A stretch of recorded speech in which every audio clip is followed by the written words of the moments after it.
नमस्कार, कैसे हैं? नमस्कार, मैं हूं राकेश, आप लोगों के सामने स्वागत करता हूं। उम्मीद करता हूं आप सभी लोग बहुत अच्छे होंगे। करंट अफेयर्स का तीसरा लेक्चर खास तौर से डीएसएसबी की जो परीक्षा होने वाली है उसके लिए तैयार किया जा रहा है, जिसमें कि ये 8 महीनों का करंट अफेयर हम लोग पूरी तरह से कर रहे हैं और इसमें इस श्रेणी में तीसरा लेक्चर है। उम्मीद करता हूँ आप लोगों ने दोनों लेक्चर पहले के देखे होंगे, नहीं देखा है तो देख लीजिएगा, फ़ायदा होगा आप लोगों को।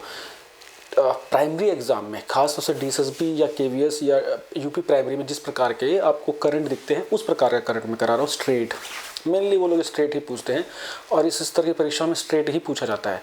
तो चलिए चीज़ों को लेके आगे बढ़ते हैं और कैसे करते हैं, चीज़ों को लेके करते हैं। एक और बात, बहुत से बच्चे जो अपने आप भी करंट कर रहे हैं, मैं बता दूँ कि करंट अफेयर बहुत से बच्चे कन्फ्यूज़ है कि कब से पकड़े।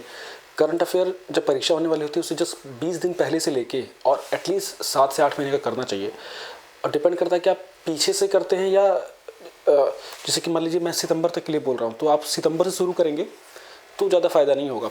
इधर से शुरू करिए, फरवरी से शुरू करिए, क्योंकि मार्च में अगर परीक्षा हो रही है तो इससे जब आप आखिरी के जो 3 महीने होते हैं ना, वहाँ से मेजॉरिटी करंट निकलते हैं। उसके बाद के जो महीने होते हैं वहाँ से थोड़े से अपेक्षाकृत कम क्वेश्चन आते हैं। तो यहाँ के जो चंक है फरवरी, जनवरी और दिसंबर, इसको रगड़ के करिए, इवन नवंबर भी। ठीक है, चलिए क्वेश्चन को शुरू करते हैं। और ये क्वेश्चन तो पेपर में आएगा ऑस्ट्रेलियन ओपन का। ऑस्ट्रेलियन ओपन में इस बार इतिहास रचा गया है। ऑस्ट्रेलियन ओपन मतलब टेनिस का ग्रैंड स्लैम। टेनिस के 4 ग्रैंड स्लैम होते हैं पूरे वर्ष भर में, आप लोगों को पता है। ऑस्ट्रेलियन ओपन से चीज़ें स्टार्ट होती हैं, फिर आपका फ्रेंच ओपन, विंबलडन और अमेरिकन ओपन होता है। तो ऑस्ट्रेलियन ओपन को इस बार जीत लिया राफेल नदाल ने और सर्वकालिक टेनिस खिलाड़ियों की सूची में बहुत ऊपर पहुंच गए हैं और उन्होंने नोवाक जोकोविच और रोजर फेडरर को भी पीछे छोड़ दिया। उन्होंने अपना 22वां ग्रैंड स्लैम जीता है बच्चे, बहुत बड़ी बात है ना। तो ये बहुत ही बड़ा इतिहास बना था और ये चर्चा में इस भी रहा था कि इस टूर्नामेंट में नोवाक जोकोविच को डिपोर्ट कर दिया गया था। उन्होंने अपनी जो कोविड डिटेल्स थी वैक्सीनेशन के लेकर उस पर कुछ छुपाया था, झूठ बोला था, है ना, इसलिए उनको डिपोर्ट भी किया गया था। तो भी चर्चा में आए थे। और राफेल नदाल एज यूजुअल ज़बरदस्त खिलाड़ी, महान खिलाड़ी, मैं मानता हूँ इनको कि सिर्फ इनके जीतने के अंदाज से नहीं, इनके ऑफ द फील्ड भी जो इनका नेचर होता है, शानदार प्रतिभा के धनी है और बहुत ही सरल स्वभाव के व्यक्ति लगते हैं। कभी भी ऐसी एक्टिविटीज़ में नहीं रहे कि इनका गलत इंप्रेशन पड़े। एक ट्रू आइकन के रूप में इनको जाना जा सकता है। ठीक, तो पुरुषों के वर्ग में राफेल नदाल जीतते हैं और इन्होंने हराया डेनिल मेदवेदेव को, जो रशिया के हैं। ठीक है, अच्छा 21 ग्रैंड स्लैम था क्या? आई थिंक 21 ग्रैंड स्लैम था। जो भी था, ये रोजर फेडरर और इनसे जोकोविच से एक ग्रैंड स्लैम ज़्यादा था। चलिए नेक्स्ट है, फीमेल में एशले बार्टी इस बार जीती हैं, बस ये नाम याद रखना होगा। और हराया किसको है इन्होंने? डेनिले कॉलिंस को। ठीक है, तो एशले बार्टी ये इंपॉर्टेंट है, फीमेल कैटेगरी, और Rafael Nadal male category. Next question की ओर अगर देखेंगे तो मणिपुर में ट्रेन पहुंची, ये क्वेश्चन भी सीधे परीक्षा में आता हुआ दिख रहा है। जो करंट अफेयर मैं करा रहा हूँ प्लीज़ उसे मत छोड़िएगा, ये बिल्कुल से ही प्लग्ड क्वेश्चन है जो कि परीक्षा में आने की पूरी ताकत रखते हैं। परीक्षा से कुछ समय पहले हम पूरे लाइव सेशन लेके पूरी 3-4 मैगजीन्स आप लोगों को फिनिश करा दूंगा, उसकी दिक्कत नहीं है। लेकिन अभी बिल्कुल पके हुए फल है बिल्कुल। ठीक है, तो मणिपुर में ट्रेन आज़ादी के 75 सालों के बाद नॉर्थ ईस्ट के मणिपुर में ट्रेन पहुंची है और ये अपने आप में बहुत बड़ी अचीवमेंट है भारतीय रेलवे की और भारत सरकार के लिए भी और हमारे देश के लिए भी। कहाँ से? असम के सिलचर से बोंगई चिलपाओ जो स्थान है वहाँ पे, उससे पहले भी उससे 1 से 2 दिन पहले भी ये मणिपुर में एक स्टेशन पे पहुंची थी जो रानी ग्लैंग करके कुछ है। और वो मैंने पिछले करंट अफेयर में उस क्वेश्चन को कराया था, इसलिए मैंने आज दूसरा वाला क्वेश्चन यूज़ किया कि दोनों में से कोई भी आए तो आप कर सकें। तो मेनली है मणिपुर में ट्रेन पहुंची है, बोंगई चिलपाओ। ठीक है, नेक्स्ट ये भी इंपॉर्टेंट क्वेश्चन है, पेपर में आ सकता है, पूरी तरह पेपर में आ सकता है। डॉक्टर वी अनंत नागेश्वरन भारत के नए चीफ इकोनॉमिक एडवाइज़र बनाए गए हैं, मुख्य आर्थिक सलाहकार बनाए गए हैं। मुख्य आर्थिक सलाहकार भारत के नए कौन हैं? डॉक्टर वी अनंत नागेश्वरन। इससे पहले ये जो मुख्य सलाहकारों की जो परिषद होती है ना, मुख्य आर्थिक परिषद होती है भारत सरकार की, उसमें भी ये सदस्य रह चुके थे।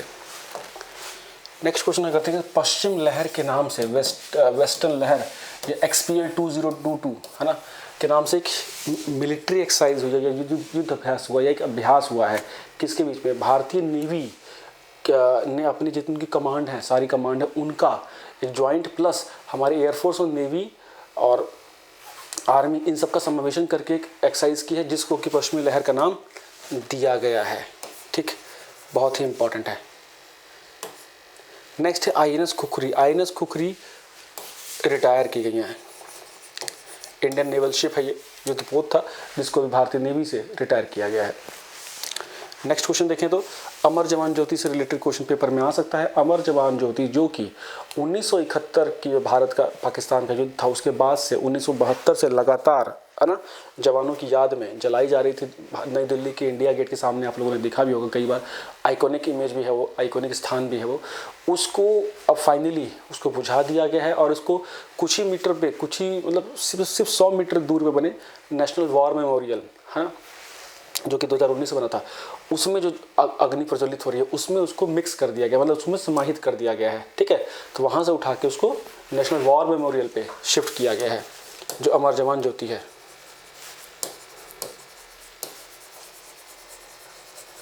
दिल्ली में ही, ये ध्यान देना होगा आपको, इंडिया गेट के पास ही है।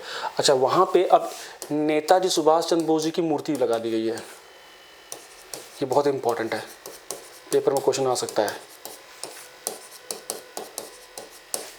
ठीक है, आप अगर थोड़ा सा ध्यान देंगे ना, डेली न्यूज़पेपर पढ़ते होंगे तो आपको इंपॉर्टेंट करंट ना समझ में आने लगता है कि हाँ ये क्वेश्चन पेपर में आ सकता है। नेक्स्ट क्वेश्चन, इंडिया का पहला geological park, India first geo park कहाँ खुलने जा रहा है 35 करोड़ की लागत से, है ना। जियोलॉजिकल डिपार्टमेंट हमारा उसको बनाएगा और वो है लम्हेटा, जबलपुर मध्य प्रदेश। लम्हेटा, जबलपुर मध्य प्रदेश में इंडिया का फर्स्ट जियो पार्क बनाया जा रहा है। आज भी प्रधानमंत्री मोदी जी ने एक बायो सीएनजी प्लांट का उद्घाटन किया है मध्य प्रदेश में। उस क्वेश्चन को भी ध्यान रखिएगा, आने वाली परीक्षाओं के लिए इंपॉर्टेंट है। नेक्स्ट, एक किताब है the $10 trillion dream. The $10 trillion dream किसकी है? भारत के पूर्व फाइनेंस सेक्रेटरी, पूर्व वित्त सचिव सुभाष चंद्र गर्ग के द्वारा लिखी गई है। इंपॉर्टेंट है, भारतीय अर्थव्यवस्था के ऊपर लिखी गई है। भारतीय अर्थव्यवस्था के लिए क्या समस्याएं हैं, क्या उसका आउटलुक है। नेक्स्ट है परम विशिष्ट सेवा मेडल, अभी हाल ही में 26 जनवरी को दिए जाते हैं ना उत्कृष्ट सेवा के लिए। तो नीरज चोपड़ा जो हमारे ओलंपियन है, जो गोल्ड मेडल इन्होंने हाल ही में जीता था ओलंपिक में, उनको दिया गया परम विशिष्ट सेवा मेडल। नीरज चोपड़ा जी भारतीय सेना में समय है ना सूबेदार के पोस्ट पे। नेक्स्ट, शिवांगी सिंह, बहुत ही इंपॉर्टेंट है भाई, भारत की पहली महिला फाइटर पायलट, और जिनको राफेल जो फाइटर प्लेन है उड़ाने का मौका मिला है, मतलब राफेल जो लड़ाकू विमान है उसकी पहली महिला पायलट होने का दर्जा मिला शिवांगी सिंह जी को। Next, corruption perception index,